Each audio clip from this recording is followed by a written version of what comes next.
Thank you. Any last words? I want you to talk about your dog with autoimmune disorder. I want you to come back and do that. Well, it so happened. So I got down this path for two dogs, Lila and Pocket. Lila, I adopted from the Humane Society, and she was almost term pregnant, and they insisted on spaying her and giving her all of her vaccines. And I'm like, no, please. I promise I will find good homes for the puppies. I will have her spayed, as soon as possible. And they go, no, that's protocol. And this was a rescue group? It was Harris County Humane Society. So I said, okay. So I picked her up, and of course they loaded her up on vaccines. She, gone through a horrific time during the spay, because I'm not kidding, her puppies were almost term. You could see them moving. And so I picked her up, and she broke with a horrible upper respiratory. In fact, we did a distemper test on her because we thought that's how something had happened. Came back negative, and so she got over that, and then she broke with autoimmune. And the first thing they wanted to do was, we got to put her on pred for the rest of her life. And I'm like, no, you're not. I know the problems with long-term prednisone. And so once again, I turned to holistic medicine. And it was always interesting to me that with autoimmune, and this is personally my opinion, all of this stuff is personally my opinion in what I've gone through. That's right. But I'm like, being from Texas, you put an oil well fire with nitro. Let's see here. You got autoimmune, and you want to suppress the immune system. That's not going to end well. So I did just the opposite. Just the opposite. I gave her everything she needed for her immune system. And everybody was like, you're crazy. You're going to kill that dog. Like, once again, my gut tells me I'm not. Right. And so I supported her with everything. Of course, again, raw diet, and did that. And I supported her with all the supplements. We did the Zyto scan and everything on her, and saw what she needed, and everything she needed, I gave her. There you go. And then her liver had this huge detox to the point to where I woke up one day and she was running 106 fever. Ooh. And went yellow. I rushed her down. I'm sorry? She was yellow? Yes. She was so icteric.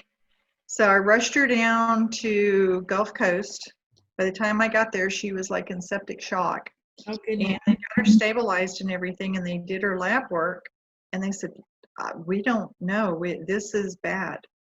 This is bad. We've never seen total bilirubin this high. We've never seen a dog. We just don't know. And I said, okay, so what's the game plan? And this was about 24 hours after I dropped her off. We talked in the interim, but and they said, okay, well, we're giving her every drug we can. And I'm like, wait, whoa. No. First of all, let's back up here. Why are you giving a liver failure dog drugs that her liver has to process? And I said, geez, if they're doing that. And then I thought, they're feeding her prescription diets. Yeah. Keep feeding her. And they said, well, we've tried Purina this and Hills that. And I'm like, oh, dear Lord, no. So I said, okay, this is what we're going to do. I want you to unhook her from her IV, leave her catheter in, and I'm going to take her home. And they said, if you do that, she will die tonight. Because they could talk to me like that because I was a vet tech and I knew some of them. Right, I understand. And if I leave her here, she's going to die. Hear me clearly. And they said, okay, do you realize? And I said, just give me my dog. Yeah. So I took her home that night, once again. I tapped into my resources, and I said, what do I do? And they said, okay, this is what you're going to do. And they gave me a series of oils to give rectally every hour, around the hour, for the next 12 hours. Good thing I had emergency medicine experience because I was able to do it. Yeah. So I hooked her back up to fluids, put her back in her kennel, and every hour, like clockwork, I gave her a different oil, her rectum, made the full circle as many times as it took. And when she got home, the first thing she did was ask to eat. Wow.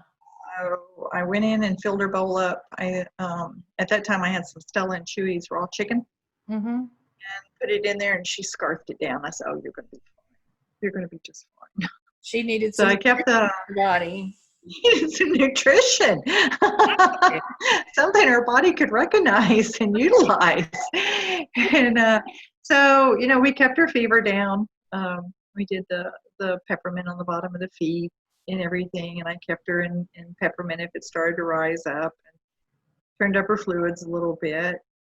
So we were able to control the fever, and within 24 hours, she was a totally different dog. Totally different dog. But she had a major detox, Mm-hmm.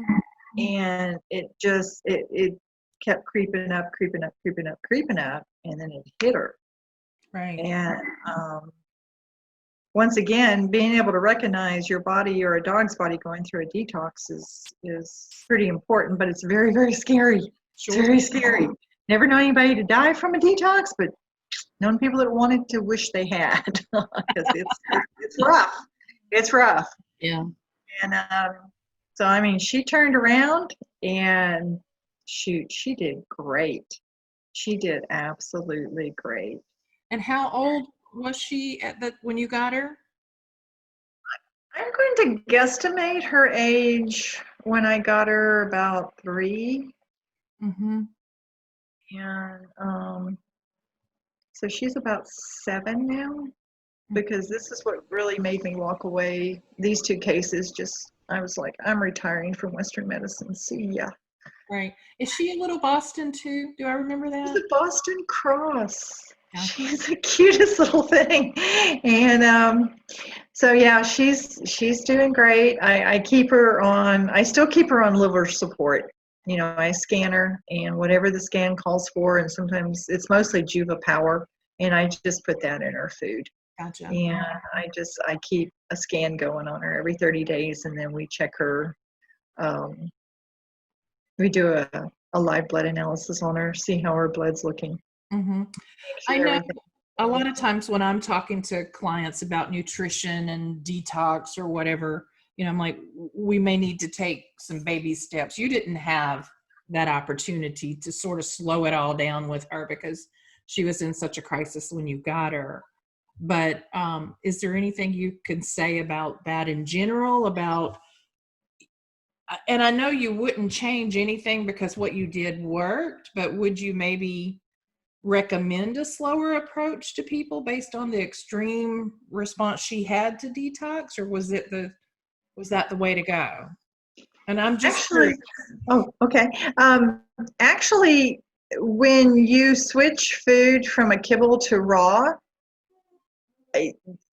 people will tell me, "Oh, my dog developed diarrhea." No, your dog developed diarrhea from detoxing. That's right. Of all the crud that was in his body, his or her body. So when people ask my advice on switching to a raw diet, I said, do it. Look up in Cusack's book, see what their native protein source is, and do it. I don't have any problems with doing it acutely at all. I personally don't. And I tell people, I said, if they develop diarrhea, just stay with the raw diet. Please do not go back to kibble. It's just right. Getting all of that stuff out of their body, all the chemicals and glyphosate and dyes. And we have been so conditioned to put the brakes on things when it doesn't look right, because we've been marketed to and followed Western medicine for so long that when we see a dog that has diarrhea, we think they're sick, right? Rather than we think he's purging out literally all the crap that's been in his body for the last number of years. So, yeah. So Oh yeah, exactly. yeah. So thank you for sharing about that autoimmune story. I really do appreciate that one. Oh, no Anything worries. else you would like to add or comment on?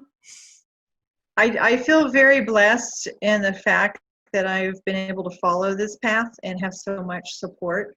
Yeah, me too. And the work that you do is phenomenal, and people are lucky to be able to turn to you and get advice. Oh, thank you. I'll send you a check later.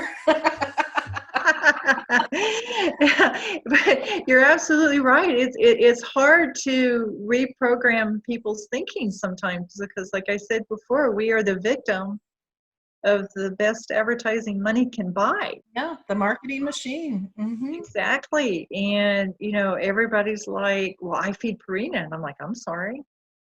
Yeah. You Please know, stop. Please don't you do want to fix that?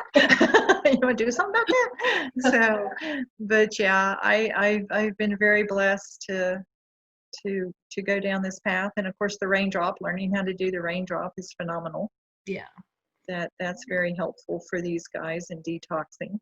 Yeah, for those that'll be listening to this, we'll do later a discussion about raindrop, which is really a series of 9 different essential oils. So when people say you can only put a half of a drop of essential oil on a dog or horse or whatever, that's just not true. It is not. That's not true. The raindrop, I counted up yesterday, like on my little dog that's 15 pounds, when I do a raindrop on him, he gets no less than 40 oils, 40 drops of something. They're 9 different oils. Maybe I'll layer in a different one, but it's at least 40 drops of something that landed on his body for that one hour session that we did, So Yes. people can find information about raindrop on my website, and we'll come back and do a presentation about nothing but raindrop.